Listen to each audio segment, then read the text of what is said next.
Praise the lord, hallelujah. Asomiya Bible শিক্ষা YouTube চেনেললৈ আপোনালোক সকলোকে মই প্ৰভু যীশু খ্ৰীষ্টত বিশ্বাসী আপোনালোকৰ ভনী অনামিকাই স্বাগতম জনাইছোঁ।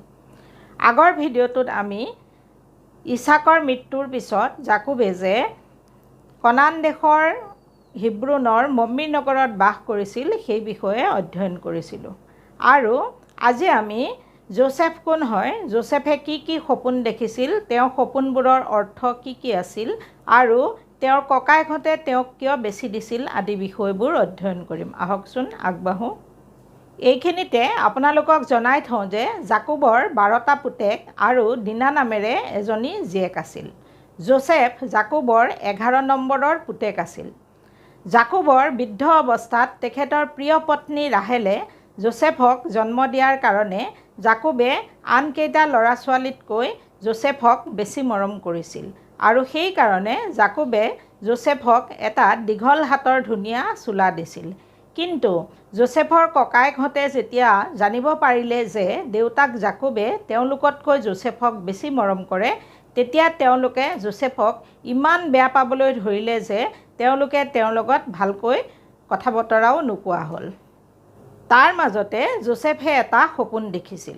তেখেতৰ সপোনটো এনেধৰণৰ আছিল, তেখেতে ককায়েকহঁতৰ সৈতে কাটি থোৱা শস্যৰ মুঠি বান্ধিছিল আৰু তেখেতে বন্ধা শস্যৰ মুঠিটো পোন হৈ উঠি থিয় হ'ল আৰু ককায়েকহঁতৰ মুঠিবোৰে সেই মুঠিটোৰ চাৰিওফালে থিয় হৈ যোছেফে বন্ধা মুঠিটোক প্ৰণিপাত কৰিলে।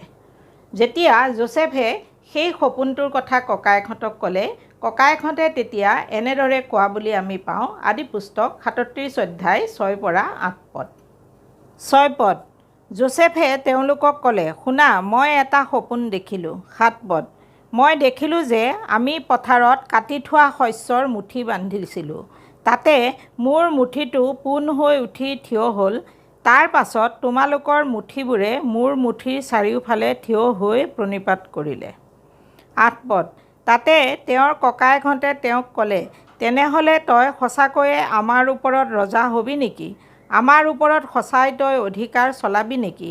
এইদৰে তেওঁৰ সপোন আৰু তেওঁৰ কথাৰ কাৰণে ককায়েকসকলে আৰু অধিককৈ তেওঁক ঘিণ কৰিলে। আমেন।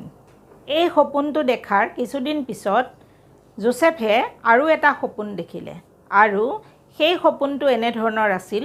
সপোনত যোছেফে সূৰ্য, চন্দ্ৰ আৰু 11টা তৰাই তেখেতক প্ৰণিপাত কৰা দেখিলে আৰু যোছেফে যেতিয়া সেইদৰে দেউতাক আৰু ককায়েকহঁতক ক'লে, তেতিয়া দেউতাকে এনেদৰে কোৱা বুলি আমি পাওঁ আদি পুস্তক 37 অধ্যায় 10 পদ। 10 পদ, তেওঁ এই সপোনৰ কথা ককায়েকসকলক কোৱাৰ দৰে বাপেককো কোৱাত বাপেকে তেওঁক ধমকি দি ক'লে, তই এইটো কি সপোন দেখিলি? তোৰ মাৰ, মই আৰু ককায়েৰহঁতে তোৰ আগত মাটিত পৰি প্ৰণিপাত কৰিবলৈ আহিমনে? 11 পদ, তাতে তেওঁৰ ককায়েকসকলে তেওঁক হিংসা কৰিলে, কিন্তু বাপেকে হ'লে সেই কথা মনত ৰাখিলে। আমেন। তাৰ কিছুদিনৰ পাছত দেউতাক জাকোবে যোছেফক ছিকিমত পশুৰ জাক চৰাই থকা ককায়েকহঁতৰ খবৰ ল'বলৈ পঠিয়ালে। দেউতাকৰ কথা শুনি যোছেফ ছিকিমলৈ গ'ল যদিও তাতে ককায়েকহঁতক লগ নাপালে, কিন্তু এজন মানুহৰ পৰা ককায়েকহঁতে দুঠানত পশু চৰাই থকা বুলি জানিব পাৰিলে আৰু তেওঁ দুঠানলৈ ককায়েকহঁতক বিচাৰি গ'ল। পিছে ককায়েকহঁতে দূৰতে যোছেফক দেখা পাই তেওঁক মাৰি পেলাবলৈ আলোচনা কৰিবলৈ ধৰিলে। সেই সময়ত যোছেফৰ বয়স 17 বছৰ আছিল।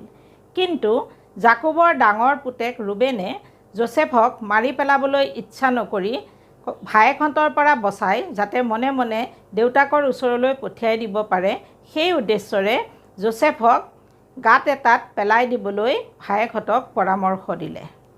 আৰু সেইমতেই যোছেফ যেতিয়া ককায়েকহঁতৰ ওচৰ আহি পালে, তেতিয়া ককায়েকহঁতে যোছেফক পানী নথকা মৰুভূমিৰ প্ৰান্তত থকা এটা গাঁতত পেলাই দিলে।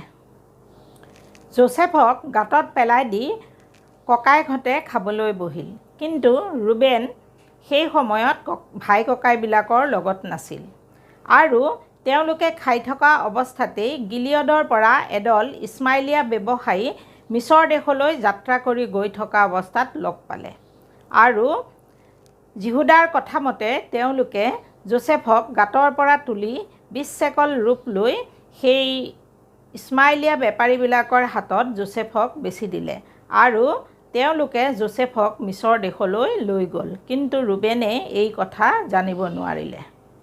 কিন্তু পিছত যেতিয়া ৰুবেনে ভায়েকহঁতে গম নোপোৱাকৈ যোচেফক গাঁতৰ পৰা তুলি দেউতাকৰ ওচৰলৈ পঠিয়াই দিবৰ মনেৰে গাঁতটোৰ ওচৰলৈ গ'ল, যেতিয়া গাঁতৰ ভিতৰত যোচেফক দেখা নাপালে, তেতিয়া তেওঁ উভতি আহি ভায়েকহঁতক সোধাতহে ভায়েকহঁতে যে যোচেফক বিক্ৰী কৰি দিলে সেই কথা জানিব পাৰিলে।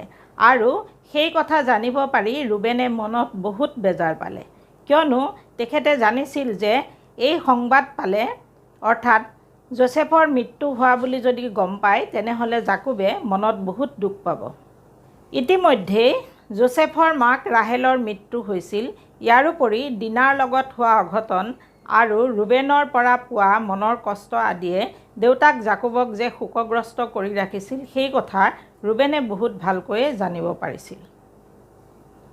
দিনাৰ লগত হোৱা অঘটনৰ বিষয়ে আমি ইতিমধ্যে আগৰ ভিডিঅ'টোত অধ্যয়ন কৰিছোঁ। আপুনি যদি সেই ভিডিঅ'টো চোৱা নাই তেনেহ'লে চাই ল'ব। ৰুবেনৰ পৰা পোৱা দুখৰ বিষয়ে ক'বলৈ গ'লে, যেতিয়া জাকোবে মোমায়েক লাবানৰ ঘৰৰ পৰা যাত্ৰা কৰি নিজৰ দেউতাকৰ ঘৰলৈ কনান দেশলৈ আহি আছিল, তেতিয়া মিগদল এডৰ নামৰ ঠাইখন পাৰ কৰি কিছুদূৰ গৈ তম্বু তৰি তাত বাস কৰি থকাৰ সময়তে পুতেক ৰুবেনে তেখেতৰ পত্নী বিলহাৰ লগত শয়ন কৰিছিল বুলি আমি আদিপুস্তক 35 অধ্যায় 22 পদত পাওঁ। এইবোৰ কাৰণতে ৰুবেনে দেউতাকক আৰু দুখী কৰিবলৈ ইচ্ছা নকৰি ভায়েকহঁতক যোচেফক মাৰি নেপেলাবলৈ পৰামৰ্শ দি গাঁতত পেলাই দিবলৈ কৈছিল, যাতে ভায়েকহঁতে গম নোপোৱাকৈ তেখেতে যোচেফক তুলি দেউতাকৰ ওচৰলৈ পঠাই দিব পাৰে। কিন্তু ৰুবেনে নজনাকৈ যেতিয়া ভায়েকহঁতে যোচেফক মিছৰ দেশলৈ বিক্ৰী কৰি পঠিয়ালে, তেতিয়া উপায়হীন হৈ তেখেতে এটা ছাগলী মাৰি তাৰ তেজত যোচেফৰ চোলাটো জুবুৰিয়াই সেই চোলাটো যোচেফৰ হয়নে নহয় সেইটো নিশ্চিত কৰিবৰ কাৰণে দেউতাকৰ ওচৰলৈ পঠিয়াই দিবলৈ ভায়েকহঁতক উপায় দিলে। ৰুবেনৰ পৰামৰ্শ মতে ভায়েকহঁতে ছাগলী এটা মাৰি তাৰ তেজত যোচেফৰ চোলাটো জুবুৰিয়াই সেইটো যোচেফৰ চোলা হয়নে নহয় নিশ্চিত কৰিবৰ কাৰণে দেউতাকৰ ওচৰলৈ পঠিয়াই দিলে। আৰু জাকোবে সেই চোলাটো দেখা পাই সেইটো যোচেফৰ চোলা হয় বুলি নিশ্চিত কৰিলে আৰু যোচেফক কোনো বনৰীয়া হিংস্ৰ জন্তুৱে ফালি চিৰি খালে বুলি শোক কৰি কঁকালত চট কাপোৰ বান্ধি বহু দিনলৈকে শোক কৰি থাকিল। জাকোবে এনেদৰে শোক কৰি থকাৰ কাৰণে তেখেতৰ বাকীকেইটা ল'ৰা ছোৱালীয়ে তেখেতক সান্তনা দিবলৈ বহুত চেষ্টা কৰিছিল যদিও জাকোবে এনেদৰে কৈ শোক কৰা বুলি আমি পাওঁ পুস্তক 37 অধ্যায় 35 পদ। শোক কৰিয়েই মই চিউললৈ মোৰ পুত্ৰৰ ওচৰলৈ যাম। আমেন। জাকোবে যোচেফৰ মৃত্যু হোৱা বুলি যোচেফক লগ পাবলৈ চিউললৈ বুলি যাব খোজা এই ঠাইখন কি হয় সেই বিষয়ে আমি বেলেগে আহিব লগা ভিডিঅ'টোত অধ্যয়ন কৰিম। সি যি কি নহওক কিয় এনেদৰে জাকোবে যোচেফৰ মৃত্যু হোৱাৰ কাৰণে বহু দিনলৈকে শোক কৰি থাকিল। এইখিনিতে আপোনালোকক জনাই থওঁ যে আদিপুস্তক 1ম অধ্যায়ৰে পৰা এতিয়ালৈকে সম্পূৰ্ণ বাইবেল ষ্টাডি কৰিবলৈ চেষ্টা কৰি আহিছোঁ।